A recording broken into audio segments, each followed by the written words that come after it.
Here are 5 features on the Wrangler you're probably not going to see on any other car. The Wrangler is a strictly off-road focused vehicle, and it goes to an extreme degree. For example, you have a hole in the floor here, which I'm told is done so deliberately, so that when you go into water, it will drain out easily. And also, this entire interior can be hosed out. And while the Wrangler is actually pretty good off-road, when you do eventually get stuck, you have these nice quick-release style recovery points here at the front and rear. Now, many of you may know you can actually take the doors off the front and the rear rows of this vehicle. If I open them up, you can see the wiring is all very nice and tight, and they've even put the window switches in the middle here to keep things nice and light on the doors, so they're fairly easy to take off.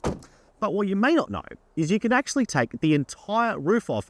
And normally that would be a little bit scary for a car you want to go and do difficult off-roading in, but less so in the Wrangler, because as you can see, it has a separate internal skeleton separate from the body, which is normally, of course, where the main structural foundation, especially for things like protecting from rollovers, would be found. So that's something very unique to the Wrangler. The off-road focus continues with the Wrangler once you've undone the external bonnet latches here, which by itself is actually fairly unique. And you'll see that we've got these diff breathers here, which are mounted nice and high up in the engine bay.